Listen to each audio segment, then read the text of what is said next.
nos podemos meter en el tema de la iglesia. ¿Qué tanta culpa tiene la iglesia de eso? Si te voy a ser honesto, a mí que me preguntes, toda la culpa la tiene la iglesia, porque es la primera que está diciendo los matrimonios homosexuales no deben ser. El único matrimonio que está permitido es el heterosexual. Toda esa clase de cosas como el aborto no debe ser. El único tipo de ideología permitida es la provida. Y así varias cosas que se empiezan a decir. Digo, yo siempre he pensado que la adoración hacia algún fenómeno como Dios, que yo tengo algunas posturas acerca de la idea de Dios, a mí me parece súper buena onda que haya gente que se reúna para adorar a su concepto de Dios.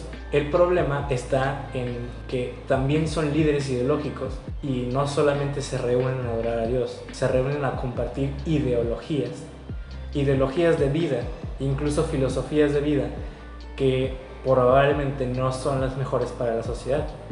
El problema no está en que las compartan, el problema está en que las comparten y les llaman dogma de fe. Sí. Al ser un dogma de fe, perdimos toda la oportunidad de reflexión y es ahí en donde está, yo creo que el gran meollo de todos los problemas. Porque al existir un dogma, es irreflexionable, ¿no? Sí. No se puede reflexionar. Te dice, de hecho, yo tengo un testimonio de un familiar mío que cuando era muy chico lo llevaban con padres y con toda clase de entidades religiosas a que hablara con él porque desde muy chico no creía en Dios, ¿no? Él decía, no, pues yo no creo, a mí no se me hace lógico. Y preguntaba el por qué todo el mundo adoraba a Dios y le decían, es que eso no se pregunta, eso es dogma de fe. Sí. Y entonces tuvieron que hablarle, ¿no?, a las autoridades cardinales de la iglesia. Se sentaron con él y le dijeron, cada vez que tú tengas una de esas preguntitas tuyas, recuerda que es dogma de fe y que eso no se pregunta. Y él dijo, sí, pues ahora menos creo, porque no me gusta la idea de que no me dejes preguntarme. En mi caso. Exacto. No me gusta la idea de que no me dejes tener duda. Ahora, eso, ¿cómo se refleja en la sociedad? Tenemos gente que es justamente la gente más religiosa, que no le gusta cuestionarse sus ideas más primordiales, no le gusta la reflexión, y digo, como consecuencia, no les gustan los homosexuales ni el aborto, ni casi nada de esas ideas progresistas, como se les llama, porque para empezar es lo que se les dijo en la iglesia que estaba mal, y no lo cuestionan. En cuanto llega una persona a quererlo cuestionar por buenas, por malas o por peores, simplemente van a buscar una excusa para invalidar el puro hecho de que lo estén cuestionando. Ni siquiera se van a esforzar en rebatir el argumento. Si yo digo, es que el matrimonio LGBT está bien porque... No quiero saber por qué. No quiero que me lo expliques, no quiero reflexionar. Deja de hacerme pensar en que mis dogmas de fe podrían potencialmente estar equivocados. Sí, porque es peligroso cuando basas tu vida en algo en el que no puedes dudar. Porque en el momento en que atacas esa postura, o sea, tú no eres tu postura, tú eres un conjunto, se supone que deberíamos ser un conjunto de ideas, relaciones, de conocimientos, de todo, ¿no? Una estructura, un rompecabezas. Pero cuando tú basas tu vida en un pilar, en un único pilar que es la fe, o el dogma de fe, o la espiritualidad no, la religiosidad, si alguien externo ataca eso, se cae todo, se cae toda tu vida. Se caen todas tus creencias, se cae todo en lo que construiste, todo lo que hiciste, todo lo que creíste, todo lo que dijiste, todo lo que piensas, todo se cae y tienes que hacerlo todo de nuevo. Y creo que por eso da miedo, ¿no? Y aparte, no defendiendo, pero sí siendo un poco abogado del diablo, o sea, las personas religiosas no son pobres, sino que los pobres, los que necesitan más ayuda, necesitan a Dios, ¿no? Y la forma más fácil de hacerlo pues es directamente con las dogmas. ¿Cómo puedo dudar? O sea, no me hagas dudar de un Dios. Yo lo que quiero es salir del hambre, yo lo que quiero es mejorar a mi familia, yo lo que quiero es que todo esté en su lugar como está, porque si cambian las cosas siento que todo se va a destrozar. Así que yo voy a seguir en mi trabajo, yo voy a seguir en mis cosas, y tú, iglesia, pues dame lo que necesito, que es dogma. haz que no dude, ¿no? Y ese es el problema, creo yo, ¿no? El problema, bueno, uno de los problemas más grandes, el que la iglesia ofrece muchas soluciones fáciles a problemas demasiado complejos. Porque he ido a la iglesia, porque yo tengo un familiar, que te quiero mucho, familiar, si estás escuchando esto, pero como tú lo sabes, no estoy de acuerdo con varias ideas que tienes. De hecho, lo que dijiste de el matrimonio igualitario no está en contra. Yo platiqué con ese familiar sobre eso y el familiar defendió su tesis con la Biblia, y eso para mí ya no es válido. Ya es como, pues yo puedo defender mi tesis con el Corán. La fe no se debate. Sí, o sea, ¿por qué defender? Va, entonces vamos a jugar ese juego, vamos a jugar que tú te defiendes con la Biblia, yo me voy a defender con el Corán, yo me voy a defender con otro libro que tú podrías decir, no, pero tú estás usando un libro de una religión, sí, tú no. La cosa es, la iglesia da soluciones fáciles para problemas demasiado complicados, ¿no? Y cuando yo voy a misa, yo sé que hay sacerdotes, yo conozco sacerdotes, yo conozco personas religiosas que son completamente abiertas, que sí tienen sus bases, tienen sus cosas que pues yo no estoy de acuerdo, pero no voy a estar de acuerdo en todo, claro, ¿no? Pero que son mucho más abiertas, ¿no? Y creo que parte de la iglesia se está volviendo mucho más abierta en varios aspectos, como la iglesia ortodoxa, que ya está aceptando matrimonios igualitarios, pero le falta mucho, ¿no? Por ejemplo, cuando hay problemas complicados, el sacerdote te dice, confía en Dios. Y es como... Te dice eso, madre. Sí, o como que alejarte de Dios te hace mal, ¿no? Y es como, entiendo tu punto, entiendo por qué crees así, pero no es tan simple. Son problemas estructurales, socioeconómicos, políticos, sociológicos, psicológicos. O sea, hay tantas variables, hay tantas cosas tan complejas interactuando entre sí que crean cosas mucho más complejas, y tú lo reduces todo a esto es porque Dios te está haciendo una prueba, esto es porque no crees en Dios, esto es porque hay maldad en el mundo, esto es porque te estás alejando de Dios, la solución es acercarse a Dios, la solución es rezar, todo eso, ¿no? Y entonces eso es lo que me molesta. No solo el no dudar, el simplificar cosas tan complejas en respuestas de Dios, ya. Vale, es que el problema está en que no pueden no hacerlo, ¿no? O sea, como te digo, ojalá fuera la iglesia un sitio de adoración a Dios, pero no es nada más eso. También es una especie de líder ideológica que nos dice qué pensar y por qué pensar. Para poder tener este poder, que es el poder de convencimiento de masas, de influencia, y poder perpetuar este mismo poder que les gusta tener, nos tienen que vender algo. ¿Qué es lo que nos venden? Certeza. No nos pueden vender algo que probablemente les va a solucionar la vida, como sería lo que hace la ciencia, lo que hace quizás la psicología, que te dice, sí, es probable que te mejores si vas a terapia, todo depende de ti y que le eches ganas, pero, bueno, que le eches ganas literalmente, ¿no? Pero la iglesia no te dice eso, la iglesia sí te vende una certeza, porque sin certeza nadie iría a la iglesia. Si la iglesia te dijera, tal vez con Dios te mejores de tus problemas, entonces nadie entraría por esa puerta. Te dicen, es una certeza, con Dios no hay nada que te pueda salir mal. Y tú entras y dices, es cierto, yo solamente con entrar por esta puerta y adorar a Dios ya resolví todos mis problemas, perfecto.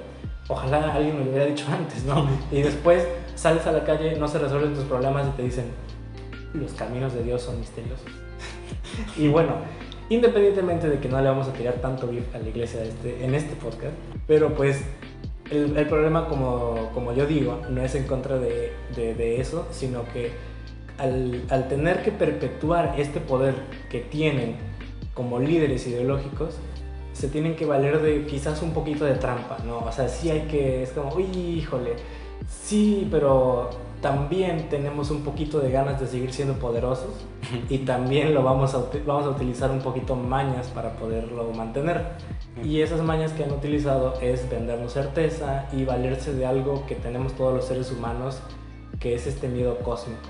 El miedo cósmico de no saber nada con certeza, lo que decía Sócrates con su mayéutica, de que pues solo sé que no sé nada, pues eso nos causa mucho miedo como seres humanos. ¿Por qué? Porque somos simples seres mortales hechos de carne y hueso, que podemos hacer preguntas cósmicas que escapan a nuestro propio entendimiento, a la propia pregunta, ¿no?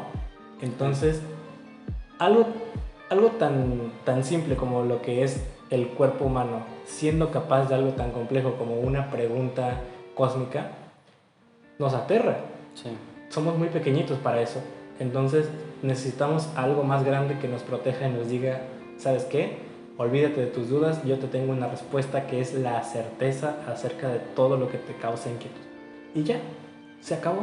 Las voces en tu cabeza que te querían hacer filosofar se callaron y te dieron la calma de saber que ya estás en los brazos de Dios, ¿no? Y es por eso que, pues, digo, ¿no? O sea, ¿cuál era la pregunta?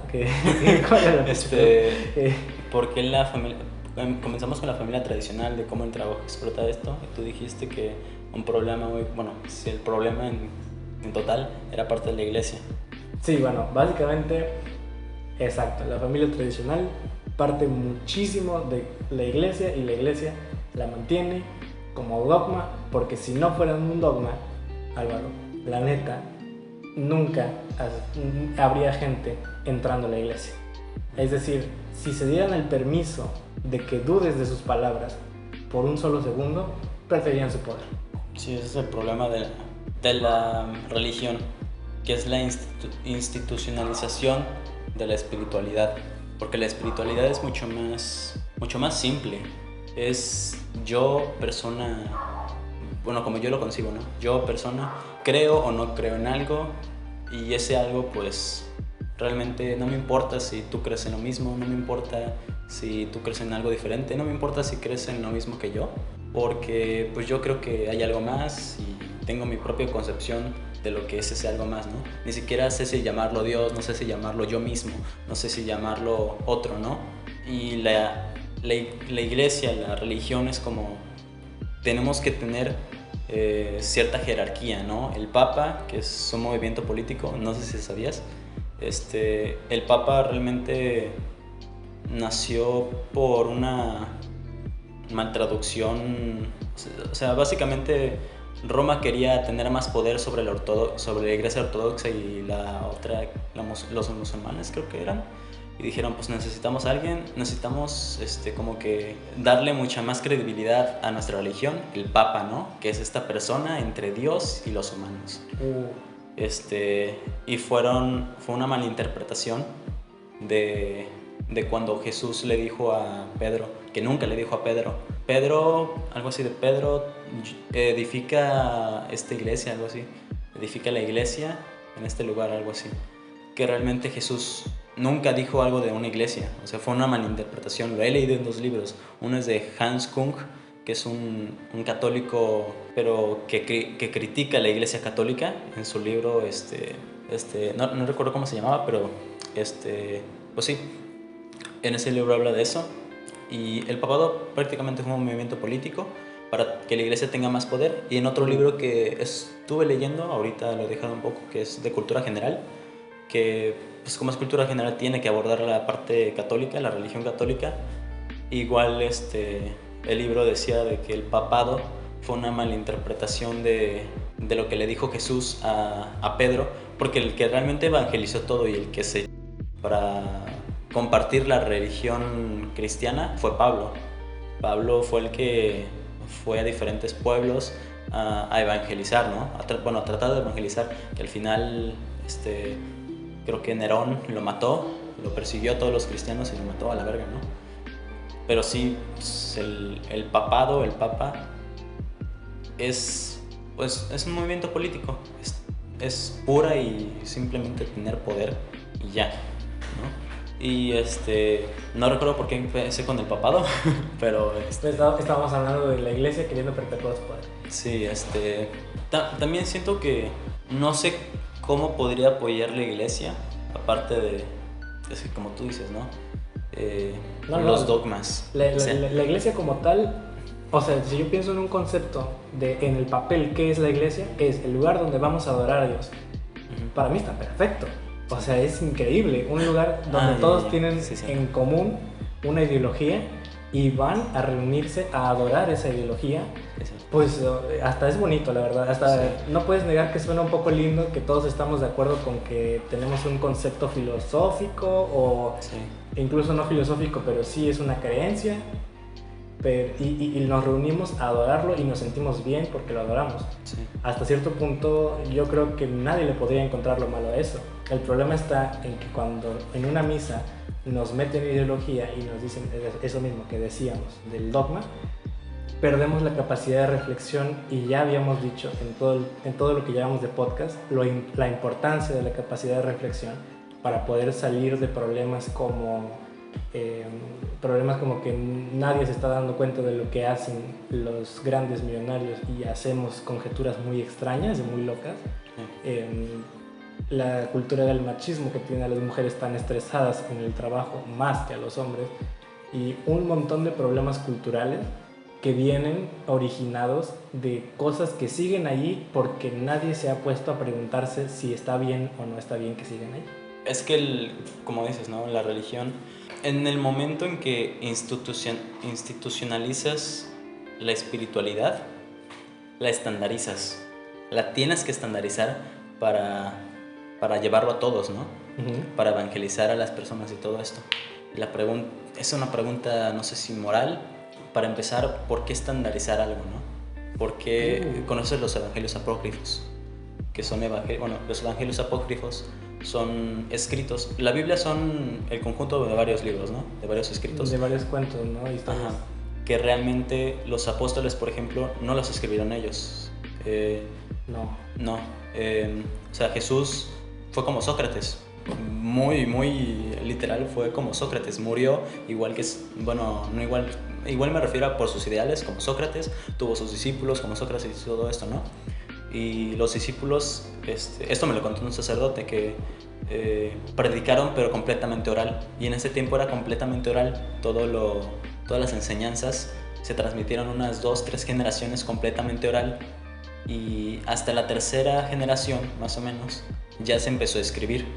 Y los escritos, para empezar, ¿cómo podemos confiar de un escrito que pasó por 3 generaciones orales, ¿no? O sea, ¿cómo podemos saber que no lo modificaron? No se confundieron, decir, pues yo recuerdo esto, así que lo voy a escribir, pero era otra cosa, ¿no? Y aparte, lo escribieron en hebreo. La Biblia original, los escritos originales son en hebreo. El hebreo no tiene vocales, y el lenguaje es algo muy poderoso, que puedes cambiar todo el sentido de una historia cambiando la estructura de las palabras.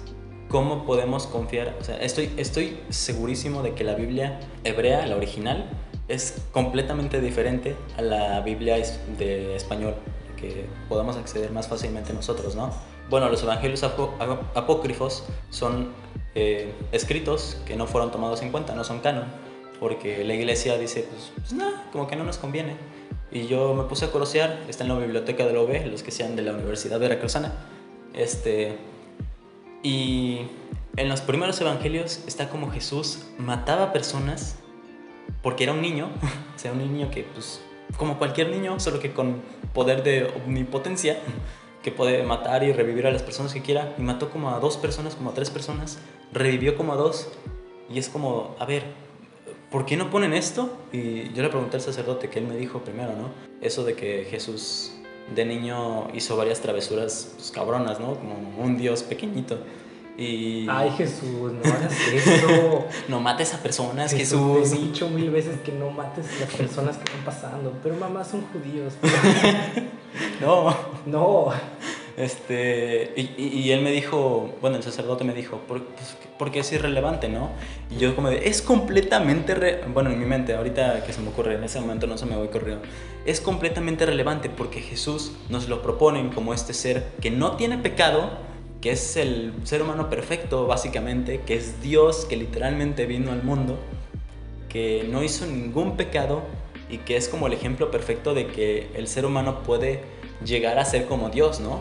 O sea, los evangelios apócrifos, la propia Biblia, y creo que las propias religiones tienen sus propias movidas, por decirlo así, de que pues nosotros escogemos estos escritos Por ejemplo, el Corán, nosotros nos basamos en Mahoma, ¿no? Creo que es Mahoma, y en sus escritos. Y es como, bueno, nosotros como cristianos vamos a escoger otra cosa, ¿no? A escoger estos escritos, y hay algunos escritos que pues no nos interesan, ¿no? Y los católicos es como, nosotros escogemos estos escritos, y pues esos escritos son apócrifos, ¿no? Y ese es el problema, la estandarización de la espiritualidad. Estandarizan algo que no debería ser estandarizado.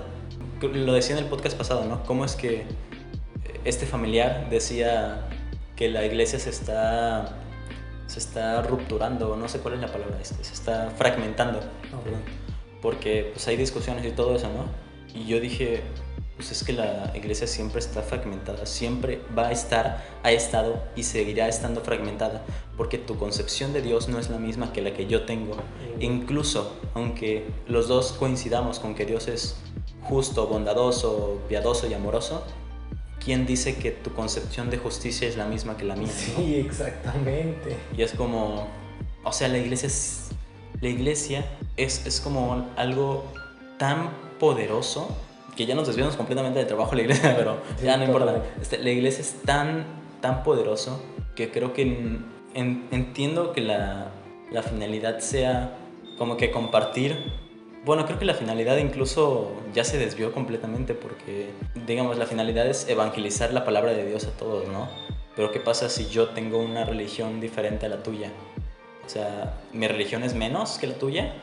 Es como los evangélicos, bueno, el Papa que creo que fue a Oriente Medio, creo que el año pasado o a inicios de este año, porque había unos conflictos fuertes allá, y es como de todos los padres, todos los sacerdotes que van a Oriente Medio, a países donde no hay, pues no está la religión católica, ¿no? Y van a evangelizar. Es como, ¿por qué van a evangelizar? ¿Acaso su religión no vale? ¿Acaso su concepción de Dios pues no es la verdadera? ¿Quién eres tú para decir que su concepción de Dios no es la verdadera solo porque difiere a la tuya? ¿Qué tal si su concepción de Dios es la verdadera y los católicos hicieron tantas estructuras tan cabronas para algo que no existe, que no es el Dios verdadero y en realidad es otro Dios, ¿no? Básicamente, como yo lo veo, digo, ahí el debate está perdido porque sí, estamos hablando de cuál es la verdadera, pues ninguna, porque pues quién sabe. ¿Cómo saber cuál es la verdad? Ajá. Cualquiera que te hable de una verdad con toda seguridad, de nuevo caemos en el problema del dogma, ¿no? Y pues obviamente no hay nadie que tenga derecho de llegar y decir, ¿sabes qué? Eso en lo que tú crees, no, y en lo que yo creo, sí, y mi fe es mejor que tu fe, así que cámbiate de fe o te obligo a cambiar de fe. Ese es el grandísimo problema, ese es por lo que hay guerras santas, por lo que hay toda esta clase de líos y de desastres que han sucedido en la humanidad en el nombre de la fe, porque el problema está en cuando tú llegas y como estás tan seguro de tu fe, o sea, el dogma es tan fuerte que ves a alguien que tiene otro dogma de fe pero que no coincide con el tuyo y dices, tengo dos opciones, o lo obligo a creer en lo que yo creo, o yo tendré que admitir que hay personas ahí que están igual de seguras que yo, pero de otra cosa. Y pues también parece ser como que igual les incomoda, ¿no? Les incomoda que haya personas por allá afuera que tienen la misma certeza que yo, o sea, la misma intensidad de mi fe, pero en cosas que van en contrario a lo que yo pienso. Es como decir, no es cierto, tú no amas tanto a Dios como yo lo amo, ¿no? Por así decirlo. Pero yéndonos más literales, tú no estás tan seguro de tu verdad como yo estoy seguro de mi verdad. Y él dice, ¿cómo no? Sí, estoy muy, muy seguro de mi verdad. Ah, sí, y si te apunto con una espada, ¿sigues igual de seguro? ¿No? Entonces, a ver quién tiene más espadas, a ver quién tiene más arcos, flechas, para ver quién convence a quién. Es por eso que yo creo que todos se lo volvemos a dejar caer. Sí, bueno, le volvemos a dejar caer la responsabilidad a la reflexión.